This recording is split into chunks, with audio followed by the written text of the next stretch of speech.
Bienvenidos, queridos hermanos, a la segunda lección de la teología de la moral fundamental. Hagamos oración para dar inicio a nuestra clase.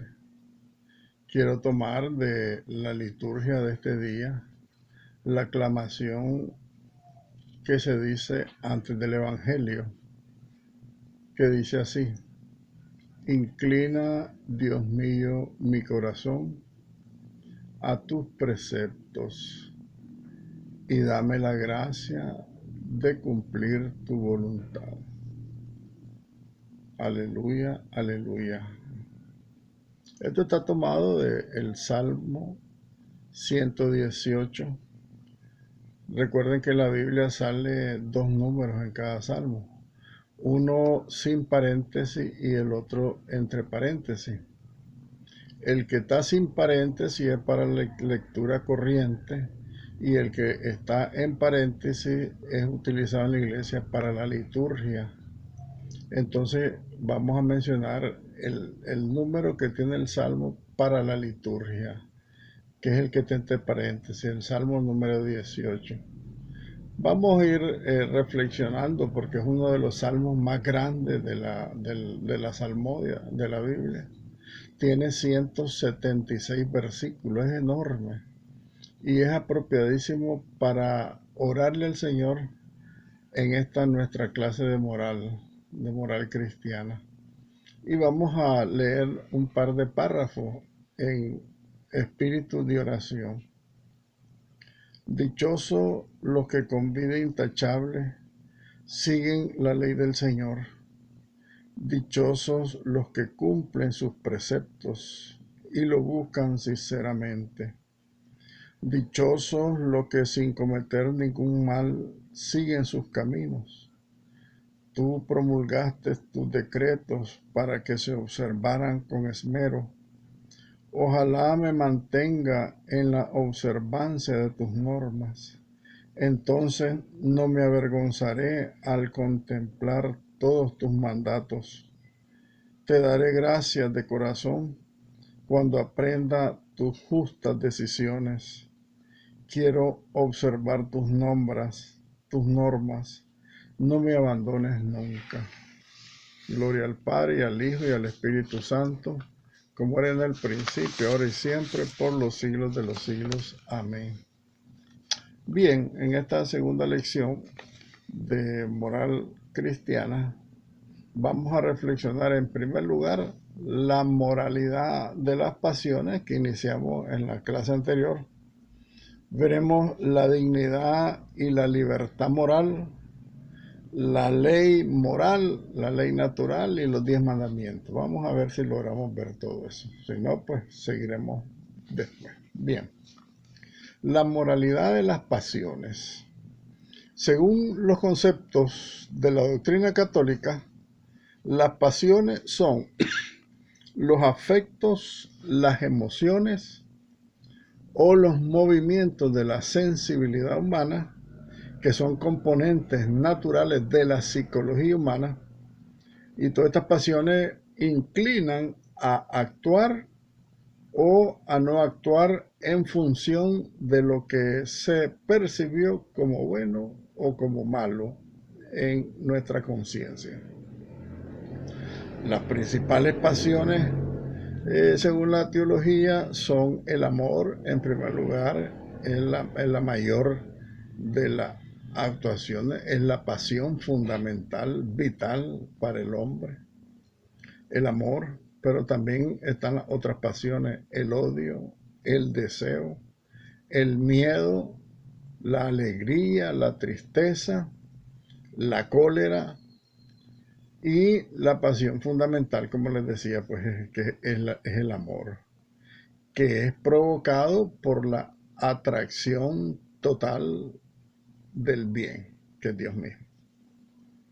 También, según la doctrina católica, las pasiones no son ni buenas ni malas.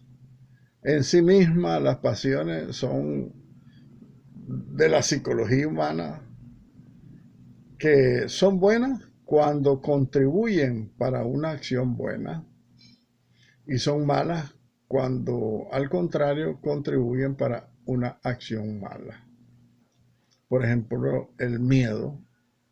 El miedo no es ni bueno ni malo, pero es bueno cuando te hace evitar el pecado. Y el miedo como pasión es malo cuando por miedo puedes asesinar a alguien en defensa propia, etcétera, lo que sea, pero es una pasión que, que se hace buena o mala según nuestra actuación, ¿verdad? Entonces, por lo tanto, las pasiones pueden ser asumidas, pueden ser guiadas y ordenadas por las virtudes humanas.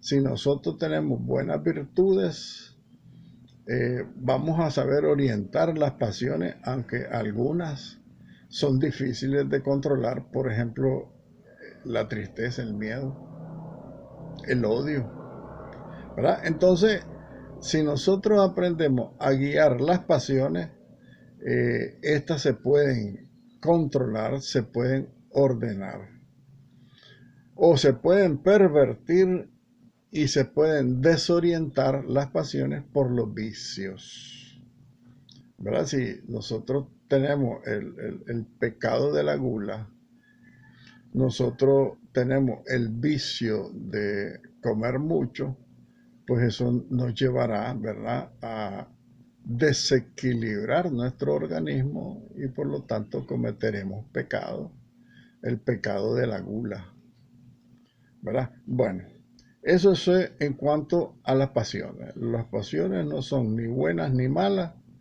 pero sí las podemos orientar con las virtudes y las podemos desorientar y pervertir con nuestros vicios.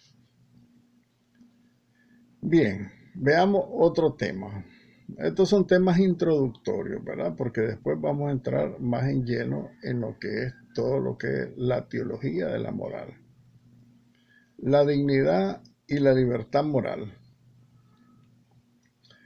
La doctrina de la Iglesia dice que el hombre posee dignidad, que está radicada esa dignidad humana en la creación del ser humano a la imagen y semejanza de Dios. Esto implica necesariamente, esta dignidad humana implica que el hombre posee libertad. El hombre es libre. Pero acordémonos de cuál es la verdadera libertad. No abusar para no caer en el libertinaje. Entonces el hombre, por su dignidad de hijo de Dios, posee libertad, posee conciencia moral. Ahí iremos viendo qué significa la conciencia moral. Por su parte, la libertad es una capacidad inseparable e inalienable del ser humano. El hombre posee una capacidad de libertad inalienable. Nadie te puede quitar la libertad. Aunque estés en la cárcel, tú eres libre porque eres libre de conciencia, libre de pensamiento. Esa capacidad de libertad inalienable nos la ha dado Dios a todos los hombres. Es una libertad para actuar o no actuar. Somos libres para hacer y no hacer. Somos libres de escoger entre el bien y el mal. Sin embargo, tenemos una ley innata en nuestro corazón para buscar siempre el bien y rechazar el mal. Si nosotros practicamos, por así decirlo, estas acciones deliberadas de nuestra libertad, pues nosotros estaremos actuando como verdaderos seres humanos con una dignidad absoluta y total, con una libertad absoluta y total y con una conciencia moral totalmente libre. Conviene al hombre responsable por sus actos, ¿verdad? esta responsabilidad y también esto convierte, esta libertad, esta conciencia moral, esta dignidad convierte al hombre en responsable por sus actos. El ser humano es responsable por sus actos, en la medida en que estos actos, por supuesto, son voluntarios. Recordemos que si el hombre no tiene libertad, o si está coartada la libertad, sus actos no son imputables, ¿verdad? No es responsable el hombre cuando actúa sin libertad. Aunque esta imputabilidad y responsabilidad de un acto pueden ser disminuidos y anulados en referencia a esta dignidad si es sometida a la peor de las ignominias y su libertad es coartada y su conciencia moral también no está preparada, entonces se le disminuye la responsabilidad al ser humano en sus actos. Puede ser, en primer lugar, por la ignorancia, por la inadvertencia, por la violencia soportada cuando te coartan la libertad, por el miedo, por los afectos desordenados, por los hábitos, yo diría por los malos hábitos también. Esto significa, por lo tanto, que esta dignidad humana, esta libertad y esta conciencia, cuando actúan con plena libertad, si podemos decir en plena libertad de conciencia, plena libertad de actuación y consciente de la dignidad que nosotros tenemos, pues nosotros tenemos que actuar como Dios quiere. Sin embargo, cuando la libertad es coartada, cuando la ignorancia la aplicamos a la conciencia, cuando la conciencia no es formada, es importante cuando veamos el tema de la conciencia, la responsabilidad que tenemos todos de formar nuestra conciencia, porque vemos tantas cosas que se hacen en el mundo como que la gente no tuviera conciencia de lo que está haciendo. Decía mi amigo el padre José Antonio, es que tiene conciencia de trapo sucio. Lo vemos, por ejemplo, en las leyes que promulgan los diputados de las asambleas, no solo nacional, de todas las asambleas del mundo.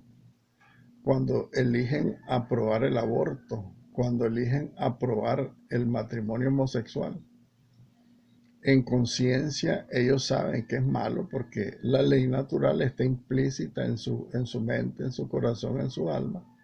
Sin embargo, ellos venden la conciencia por dinero y aprueban leyes inicuas porque no les interesa ni el valor de su libertad, ni el valor de su dignidad, ni el valor de su misma conciencia, porque tienen la conciencia vendida, ¿verdad? Entonces, para la conciencia también puede existir la ignorancia, ignorar muchas cosas.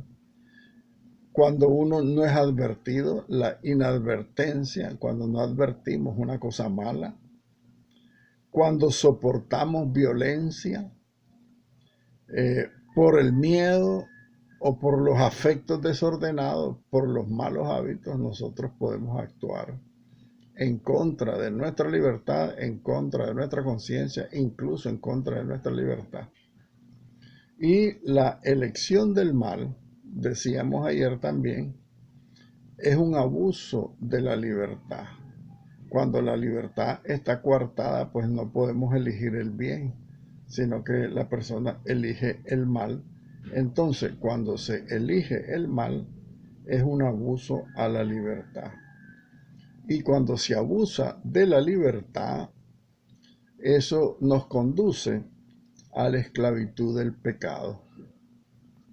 Dice algunos, yo soy libre porque puedo hacer lo que yo quiera. Y cuando dicen eso es irse a emborrachar, a meterse droga, a prostituirse. Y entonces eso no es libertad. Eso es un falso concepto de libertad. Por lo tanto, esas personas están esclavizadas en el pecado porque el abuso de la libertad se llama esclavitud. Porque el hombre tiene definitivamente desde que nace una conciencia moral. ¿Qué quiere decir una conciencia moral? Que el hombre sabe distinguir entre el bien y el mal. El hombre sabe distinguir, es libre para elegir. Si elige el mal, exige, pide, busca para él mismo la esclavitud del pecado, ¿verdad? Esa es la consecuencia. Eso lo conduce, cuando elige mal, lo conduce pues a la esclavitud, no a la verdadera libertad de los hijos de Dios. Bien, cuando escucha su conciencia, el hombre prudente puede oír la voz de Dios.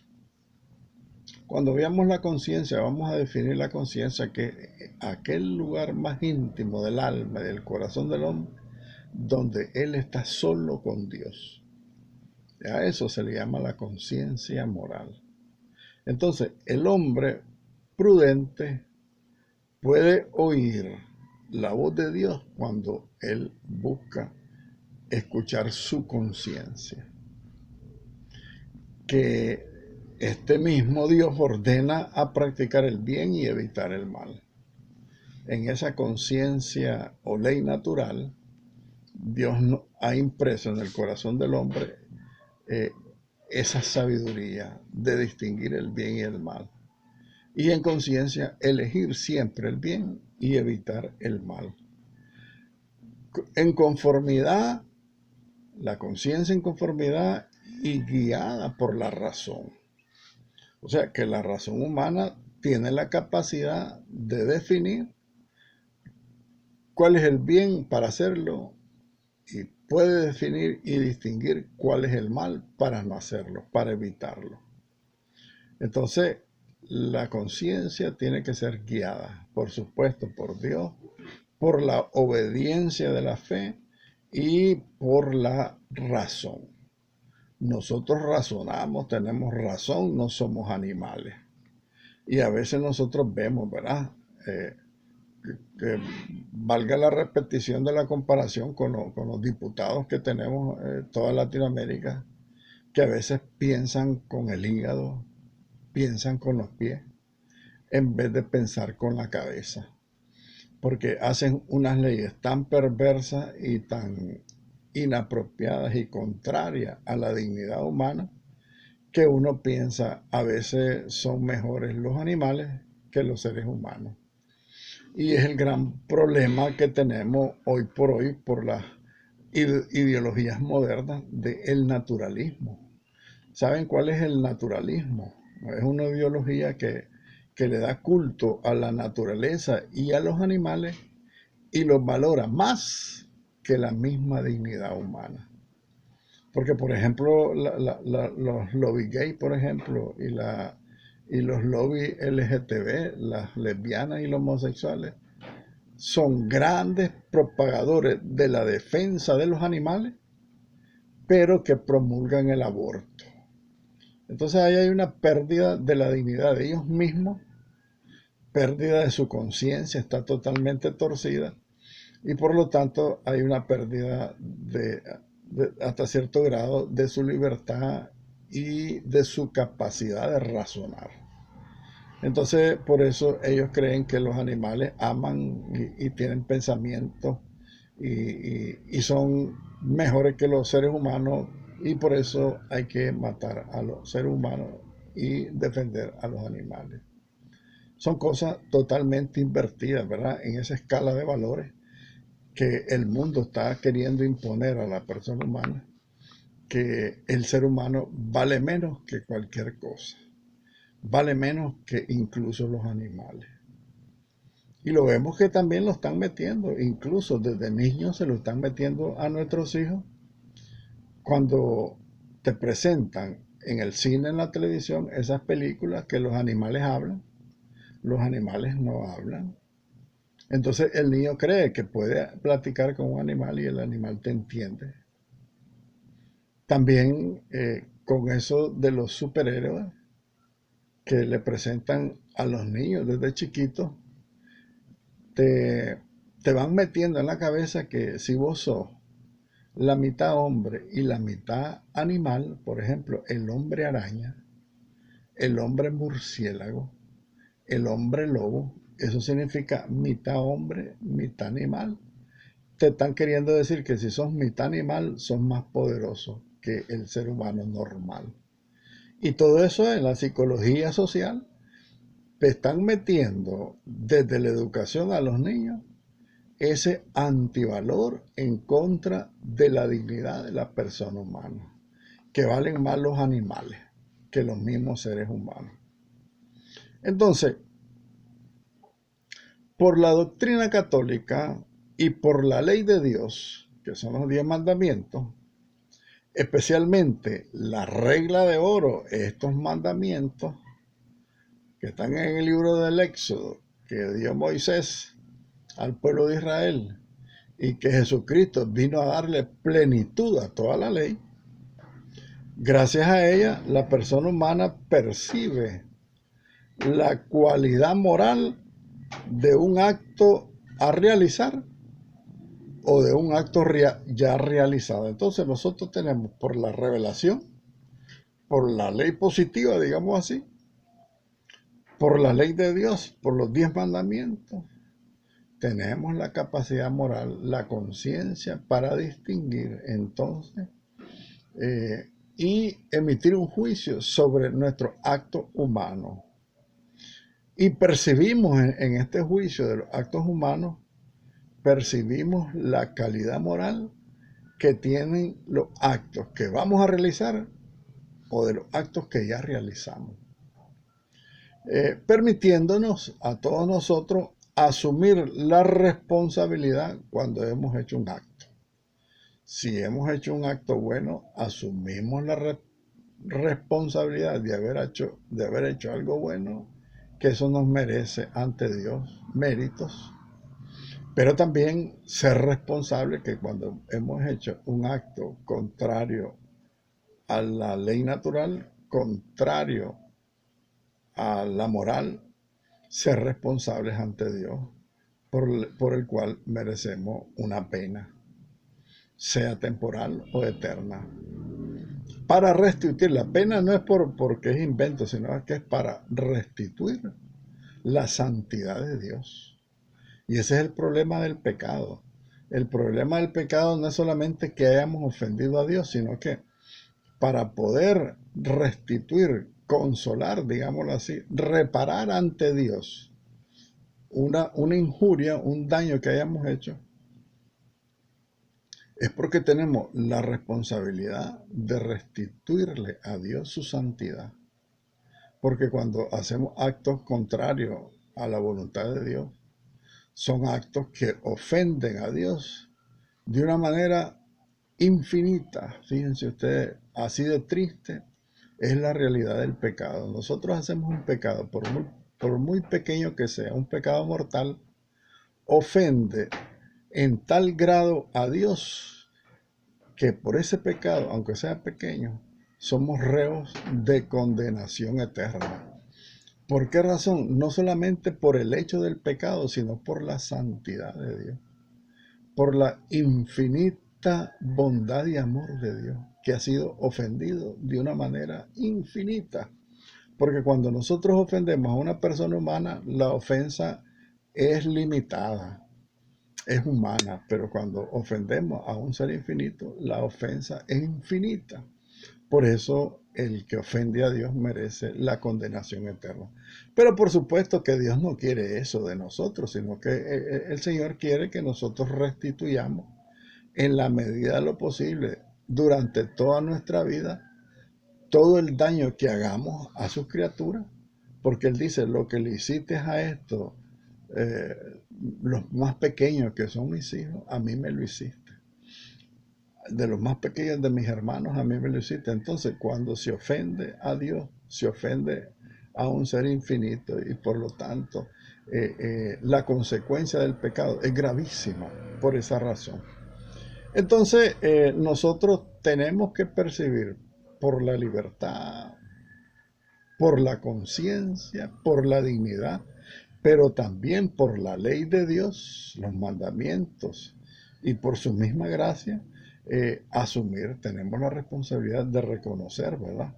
De si un acto es bueno, si un acto es malo.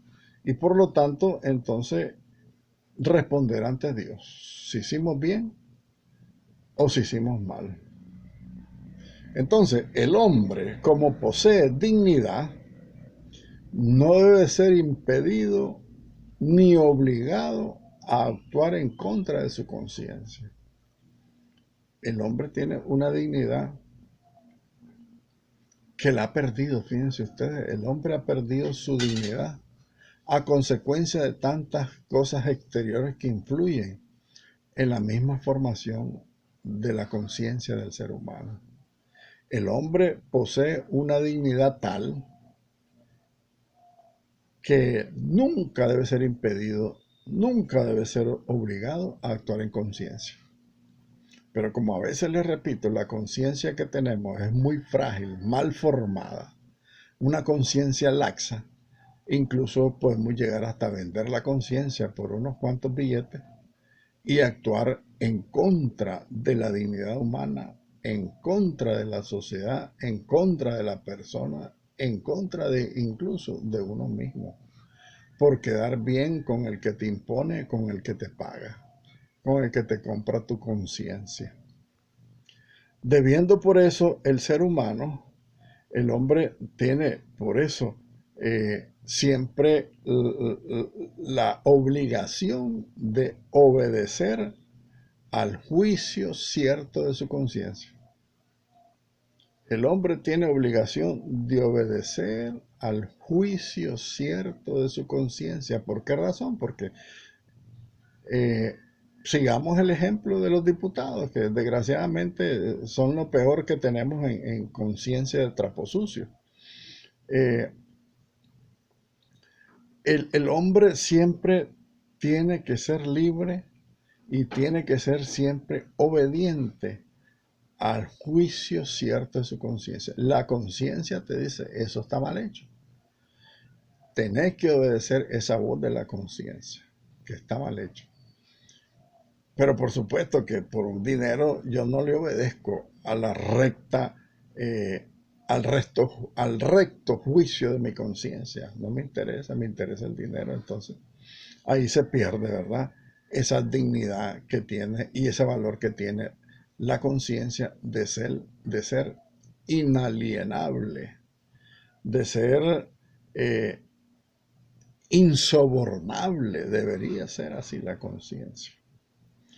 Pero también la conciencia, teniendo juicio cierto, también la conciencia puede emitir juicios equivocados, juicios erróneos, falsos juicios. Juzgar el papel de los jueces hoy por hoy en el mundo entero es un papel delicadísimo, porque a veces no razonan con su razón, valga la repetición, y no le hacen caso al juicio recto de su conciencia.